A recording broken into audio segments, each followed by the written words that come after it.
Hola y muchas gracias. Buenas tardes por acá. Un gusto poder participar en esta conversación, que se interesen con este enfoque, ¿cierto? Desde allá y poder compartir nuestras experiencias, nuestras reflexiones desde Londres 38, Espacio de Memoria. Voy a pasar a compartir la presentación. Primero, contarles que Londres 38, Espacio de Memorias, a qué atribuye su nombre, porque es una pregunta que frecuentemente nos hacen, y es la numeración que es la calle Londres, número 38, y conservó este nombre del periodo también donde fue conocido cuando fue un centro de detención. Las personas lo reconocieron con esa numeración y mantiene como espacio de memorias ese mismo nombre.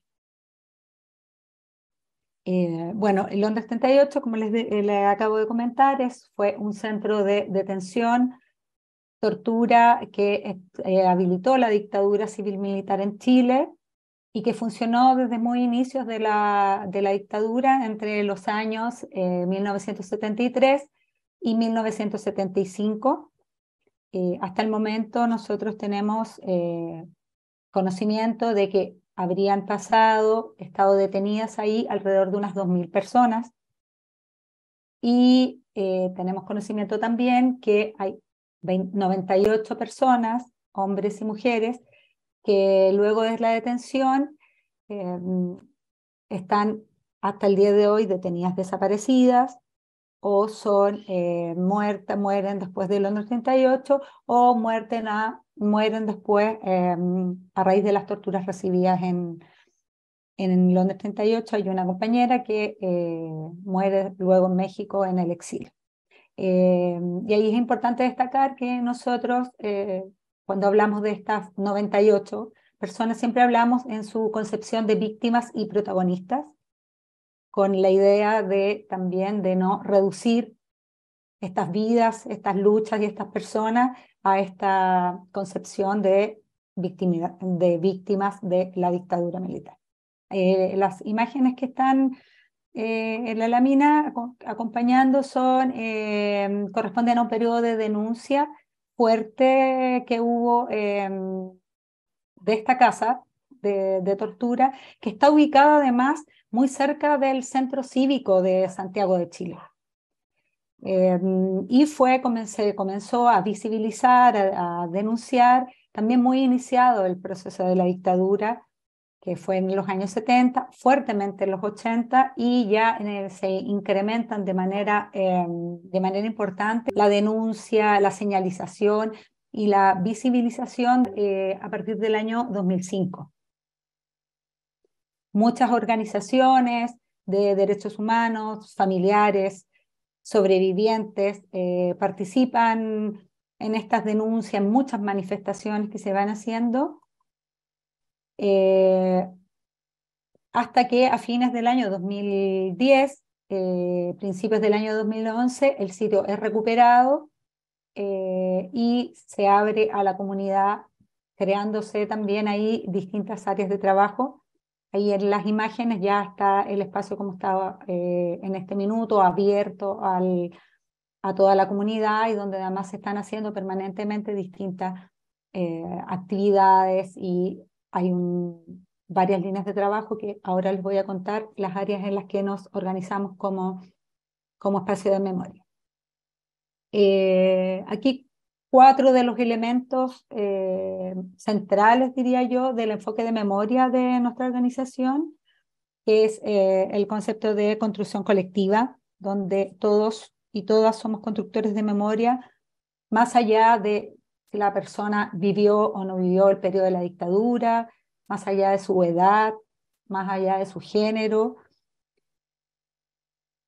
También se concibe la memoria, o nosotros concebimos la memoria como una herramienta para la transformación social, como también un terreno en disputa, que tiene distintos significados y que esos significados se van,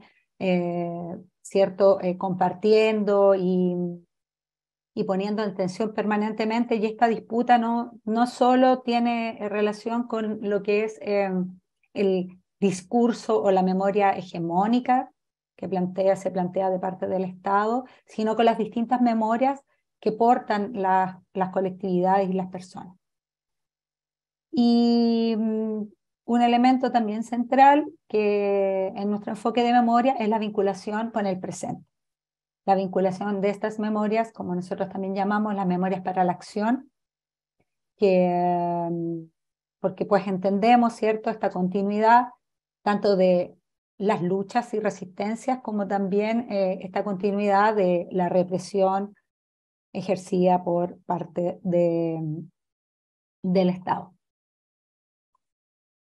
Luego, para llegar ya a lo que es nuestro archivo digital, como les comentaba, hay algunas líneas de trabajo que son las áreas en donde nos organizamos, una línea que tiene que ver con aspectos jurídicos, una línea de trabajo en investigación histórica, el área de memorias, que viene siendo el área de mediación, educación, donde se hacen los talleres de memoria, las visitas y otros trabajos, se desarrollan también metodologías participativas, en un área de conservación del espacio, y dentro de eso el área del archivo digital, que además del área como tal, que es la que está haciendo permanentemente, ¿cierto?, el trabajo, hay una comisión de archivo también que esto tiene un rol muy importante en cómo nosotros vamos tomando las decisiones. Esta comisión está integrada por parte de las personas que trabajamos ahí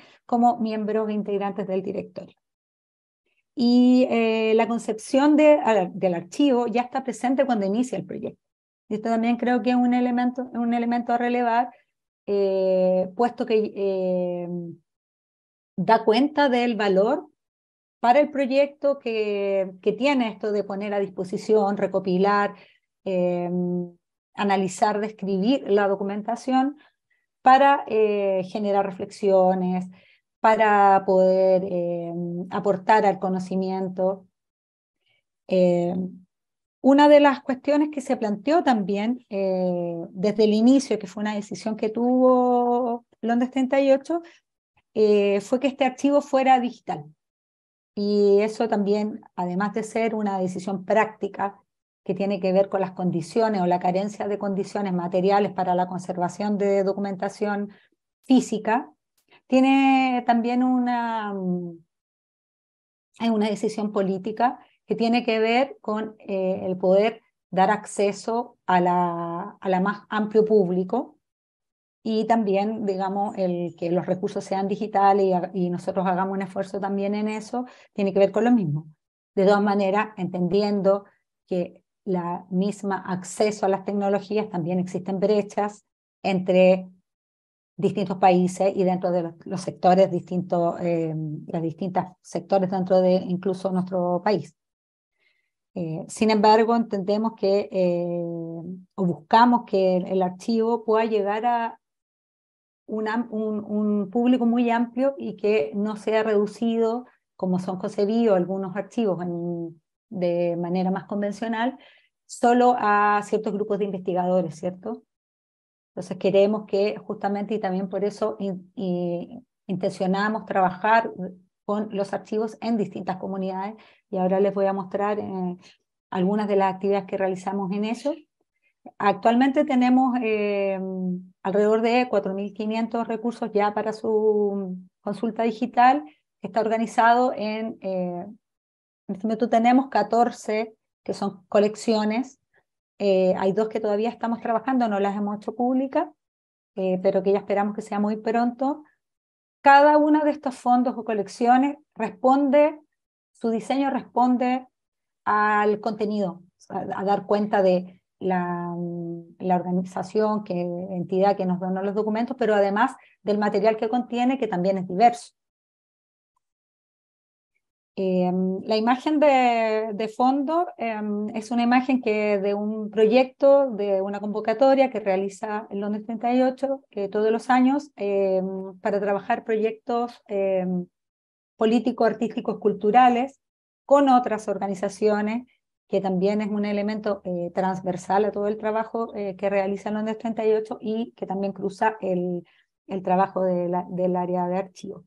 Cada una de se construyó, se confeccionó un manto textil por una organización, un colectivo de mujeres, y cada una de las imágenes que fueron haciendo parte del manto son documentos del archivo. Cada una de estas imágenes además fue seleccionada por las personas que participaron en esta confección.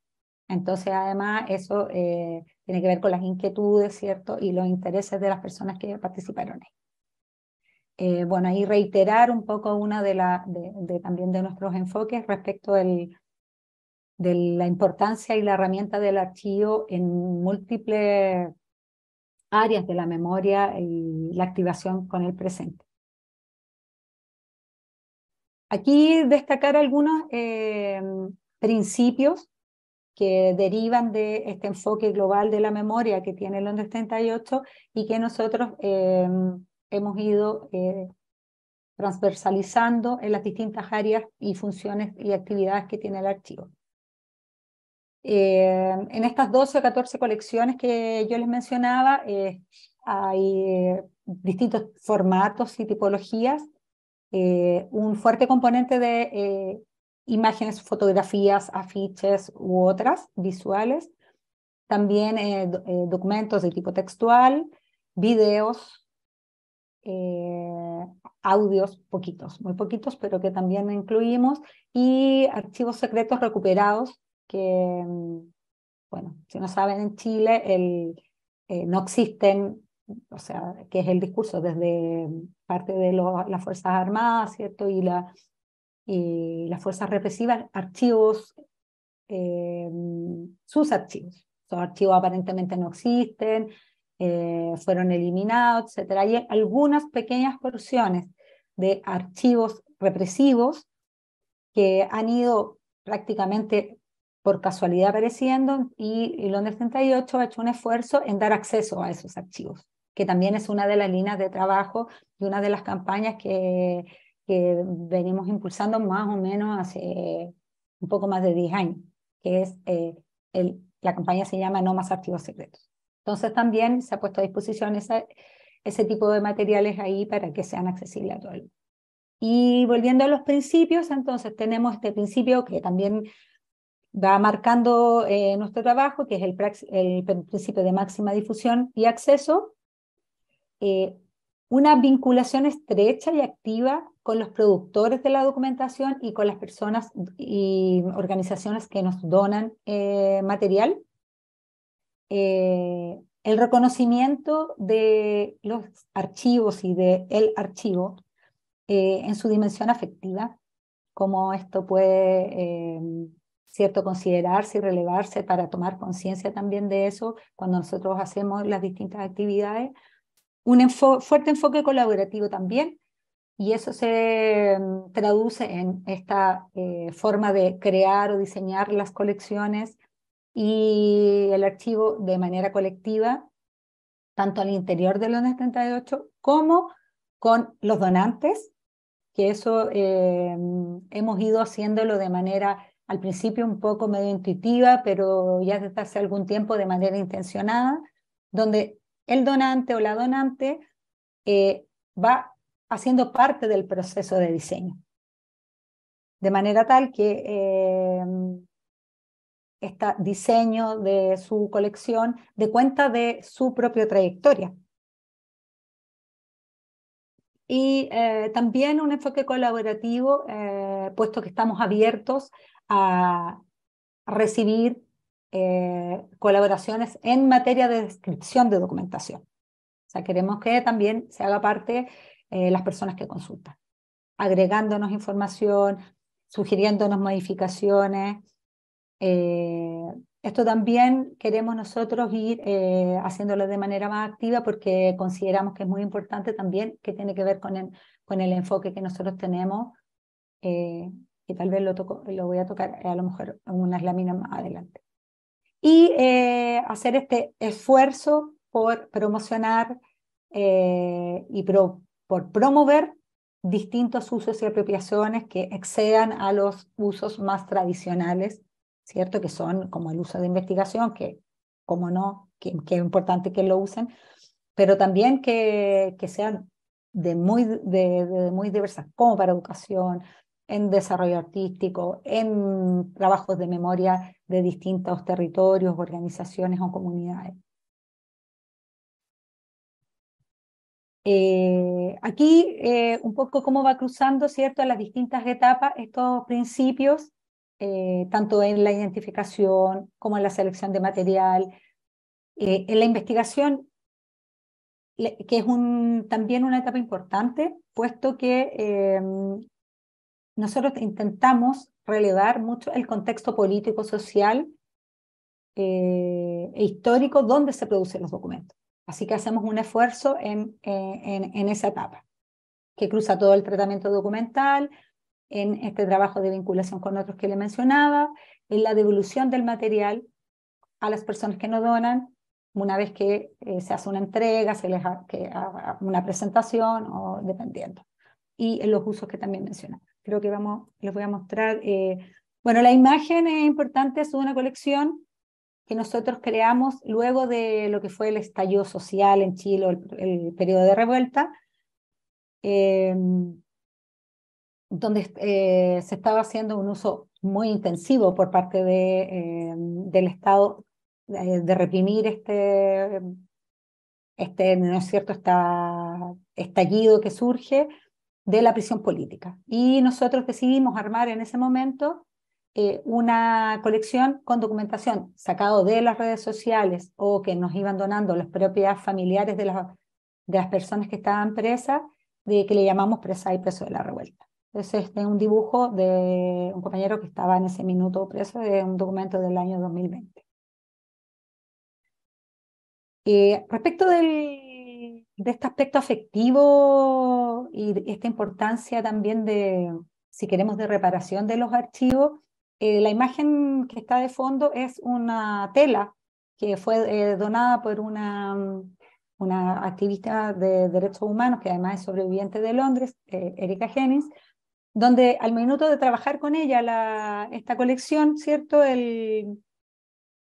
esto evocó y despertó y activó sus propias memorias.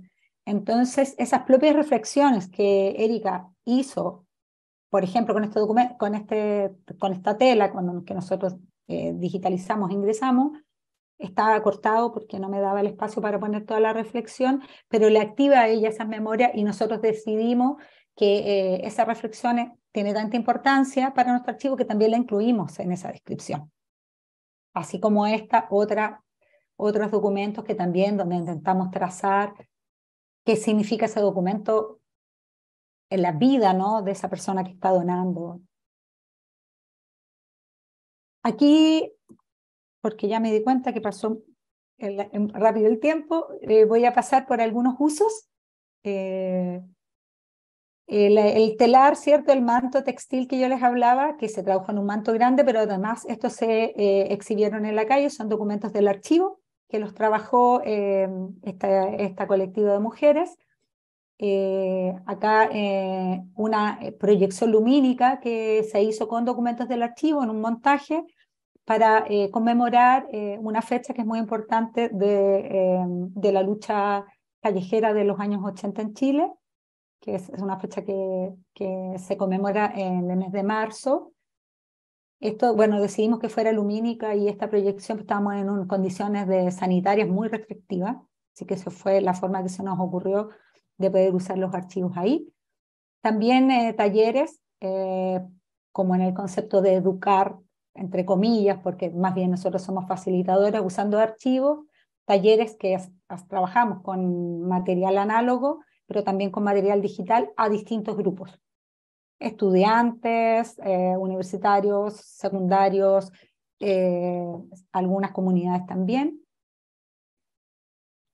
La importancia de los registros en esta colección y fondo que yo les contaba, de estos 98, donde se da cuenta no se centra en ese periodo represivo del cual mencionábamos, sino que se va recopilando como la historia vital de esa persona, su proyecto político que portaba, también material cotidiano, familiar. Esta colección se ha alimentado fuertemente de lo que nos entregan las familiares y también con la idea, ¿cierto?, de poner a esta persona que si bien es víctima de la dictadura, portaba muchos otros, su propio proyecto, sus propias vinculaciones familiares, de amistad, su activismo.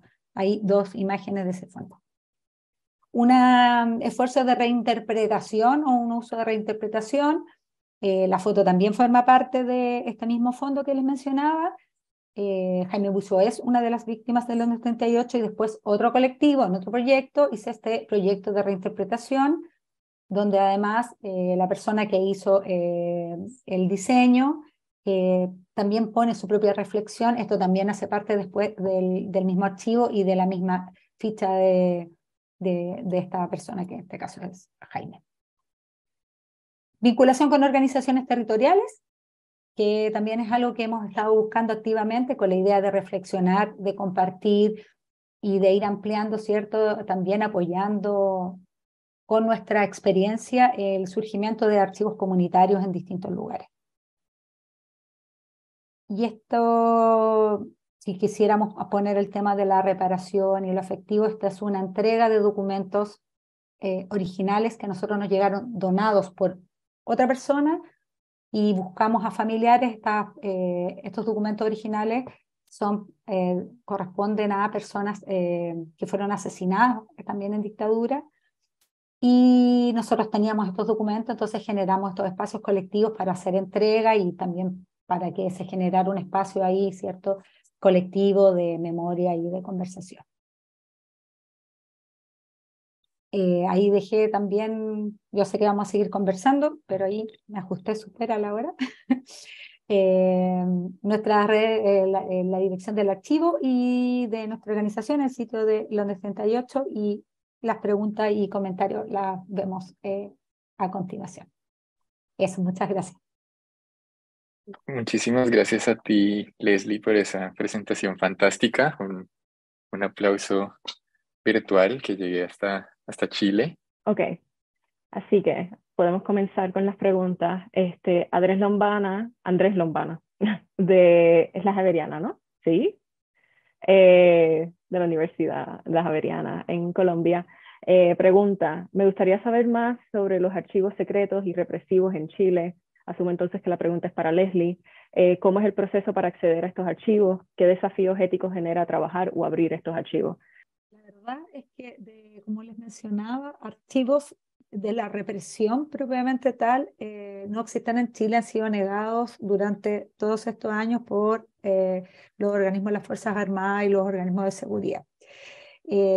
Hay dos grupos de archivos que han sido encontrados, además de algunos archivos dispersos que también han aparecido por ahí en el Archivo Administrativo de la Nación, que son documentación administrativa que algunos investigadores puntualmente han encontrado que tienen que ver con algunas prácticas como expulsiones de las universidades o personas que están que son encargadas de pasar información, cosas como esas. Los dos grupos de archivos represivos que nosotros tenemos en Londres 38 es un grupo pequeño que fue encontrado en el entretecho de un edificio que funcionó antes, una casa que funcionó como una casa de la policía secreta, que una vez que se estaba haciendo remodelada, apareció un grupo de documentos que correspondían a la policía secreta, que son un grupo pequeño, alrededor de, deben ser un poco menos de 500, corresponden a unos telex de información. Esos documentos, los 78 los digitalizó y los puso a disposición, junto con otras personas que, bueno, ahí la buena casualidad fue que la persona que los encontró es un arquitecto muy conocido en Chile, que además trabajó para el gobierno de Salvador Allende, entonces era una persona que además tenía mucho compromiso, y nosotros pusimos a disposición eso. Y el otro grupo grande de documentos son documentos que también se encontraron ocultos en lo que se llama Colonia de Dignidad, que es una organización, ¿cierto?, dirigida por un alemán que arranca de Alemania y que en algún minuto, además de muchas otras cosas, se asocia con la dictadura chilena. Y ahí se encontraron fichas, son alrededor de, por aquí anoté, 45.000, que básicamente corresponden a seguimientos y información de fuentes abiertas. Esa documentación también se digitalizó y se puso a disposición. Luego hay otra información que el Londres 38 en su campaña de No más archivos secretos ha insistido en que sea pública, que es, y ahí lo vinculo con lo que nos cuenta Camilo, son la documentación que se generó en las comisiones de verdad, que esa documentación es confidencial. Una es confidencial y la otra tiene un embargo de 50 años. Ahí hay bueno, no se ha logrado mucho, excepto una iniciativa de una ONG que ha desclasificado algunos documentos, básicamente los que las propias víctimas han entregado a la comisión y después la han entregado a este llamado. Y hay posiciones encontradas. Desde el Londres 38 lo que nosotros decimos respecto a esa documentación, que las personas nunca se les preguntó si esa información quería que fuera secreta o abierta. Entonces, el Estado asume que las personas, porque el argumento es que es para proteger la confidencialidad de las personas que denuncian. Y respecto de la información de los organismos de seguridad, se ha insistido permanentemente en que no existe, pero dado estos pequeños hallazgos, sabemos que no es así. De hecho, Londres 38 interpuso una querella por una quema de archivos que se hizo, y me puedo confundir, a finales de la dictadura, donde sí se logró acusar a algunos miembros del ejército de responsables de esa documentación. Ese hallazgo también da cuenta de que esa información y esos archivos existían. Respecto me parece que pregunta como por los temas más éticos. Nosotros creemos que el acceso a la verdad, el derecho a la verdad y al acceso a la información también es un derecho superior, dado que el derecho a la verdad otorga y facilita otros derechos, además de poder contrarrestar la impunidad y la poca justicia que había en Chile. I'm happy to take the next question, which comes from someone anonymous who says, buenas tardes, Leslie y Camilo, muchas gracias por compartir ese maravilloso trabajo. Me gustaría que nos contaran un poco sobre cómo este trabajo de prestar la escucha y el saber para la paz y la memoria en Colombia les ha atravesado a ustedes y a sus colegas. ¿Qué estrategias han usado para afrontar las dificultades, sobre todo emocionales, de ese tipo de trabajo? Qué bueno que sale la pregunta, porque efectivamente creo que por lo menos en el archivo nosotros no habíamos tenido conciencia de esa afectación, puesto que nosotros estábamos trabajando también con documentos que no solo referían, como en el caso de Camilo, al proceso represivo más duro. Sin embargo, con el cabo de un tiempo empezamos a tomar conciencia y nos dimos cuenta de un efecto que tenía en nosotros, que era como una especie de obsesión o un énfasis en lograr disponer de la mayor cantidad de documentación posible sobre una determinada persona o sobre un determinado hecho. Y eso entonces, cuando, en la medida que empezamos a tomar conciencia, lo empezamos a asumir como un efecto, ¿cierto?, de estas afectaciones también. Y por ahí estados de ánimo, como también de tristeza, pero también de mucha rabia, que también teníamos que empezar a conversar entre nosotros, las personas que estaban, no sé, sobre todo las personas que hacen pasantías o por ahí. Entonces, creo que es un elemento importante. Creo que para muchas personas que trabajan en este tipo de archivos, a lo menos tomar conciencia y dar esos espacios para poder intercambiar y saber qué es lo que le pasa al otro, y cuando es necesario también detener un momento y para poder también seguir. Pero también por otro lado, y eso a modo personal, creo que también refuerza la convicción de que el trabajo que se está haciendo es un trabajo necesario. Tenemos una pregunta del profesor Niels Jacobsen de la Universidad de Illinois, que pregunta: ¿quién financia los proyectos Y si hay conflictos sobre el trabajo de estos archivos, por ejemplo, si los militares rechazan esos trabajos. El sitio de memoria Londres 38 se financia de manera estatal con una línea donde está asociado algunos sitios de memoria. Son muy pocos los sitios de memoria en Chile que tienen financiamiento. Y nosotros, Londres 38, uno de ellos, en una línea que es de museos. O sea, hay museos que son financiados, el Museo de la Memoria entre ellos, y algunos sitios como Londres 38. Con respecto al financiamiento, igual es un financiamiento que hay que estar permanentemente poniéndolo todos los años, no es una línea que sea permanente. Y respecto a la oposición, más que desde las Fuerzas Armadas, donde sí se cuestiona permanentemente este financiamiento, es desde el Parlamento y los partidos políticos de derecha. En la discusión del presupuesto para este año, la derecha le dio a este ítem, museos y entre esos los sitios de memoria, cero pesos. Así que ahí hubo que hacer bueno, un poco de presión, que finalmente se aprobó el presupuesto que estaba, pero normalmente la oposición viene desde ese sector. So the question in Spanish is, ¿cómo se hace para que la memoria se mantenga viva y no archivada, dado que el concepto de archivo está asociado a algo que ya sucedió y es estático? ¿En qué modo dicho concepto puede expandirse? Una de nuestra consigna es archivos de luchas y resistencias, archivos para el presente. Porque nuestra comprensión efectivamente es una concepción de no el archivo en el sentido de almacenar, resguardar y conservar, sino un archivo que se debe usar. Todas nuestras líneas de trabajo van orientadas un poco a eso, primero desde la documentación que se incluye, que no es solo la documentación anclada al pasado, sino que de documentación de todo el activismo y las luchas que están siendo hoy. O sea, y por eso, por ejemplo, esta imagen de la presión política a partir del año 2019. El archivo se está permanentemente alimentando también de todos estos recursos que se van generando a propósito de los nuevos usos. Entonces, por un lado, la documentación que ingresa, y por otro, creo que es la potencia de los usos. Y eso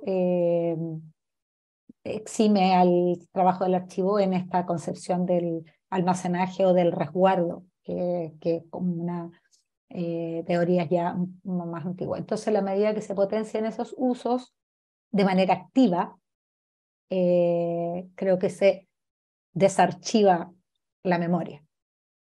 Y un tercer elemento creo que es tratando de potenciar que las descripciones sea lo más amigable posible, en la medida que sea más fácil buscar en los archivos, acceder a la documentación y recuperar información, es más fácil que estos sean usados.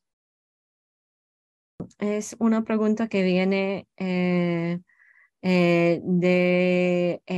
Juan Carlos Chávez, que lo diseñó desde su punto de vista como parte del equipo Archivo 119, que es un archivo comunitario en construcción. Así que la pregunta es, ¿cuál ha sido la experiencia en relación con los archivos comunitarios en Colombia o en Chile y en derechos humanos, en relación a derechos humanos? Nuestro archivo, claro, no es de una organización, de una institución, entonces, claro, la relación tiende a ser un poco más horizontal. Y ahí, claro, tenemos a lo mejor diferencias con el archivo de la Comisión de la Verdad. Sí hemos hecho un esfuerzo y hemos intencionado vincularnos con archivos comunitarios de distintas poblaciones, pero más bien de un modo colaborativo, como compartiendo nuestra experiencia. No, por otro lado, nuestra organización, que es muy pequeñita, no tiene capacidad de, por ejemplo, asumir trabajos de archivo de otras organizaciones, porque el archivo es muy pequeño y nos apoyamos fuertemente en las las personas que hacen pasantía ahí. Pero sí coincido en esa mirada, o coincidimos en una mirada anti-extractivista de todas maneras, y en una relación que cruza todo el trabajo de Londres 38, que es de construcción colectiva. Y en ese sentido, lo que hemos venido impulsando los últimos, diría, 2 o 3 años, es tratar de articular o participar en la articulación de distintas iniciativas de archivos comunitarios y populares, que en eso sí hemos tenido una participación más activa, de manera de generar redes y apoyo mutuo. Thank you, everyone. And thanks especially to Camilo and Leslie.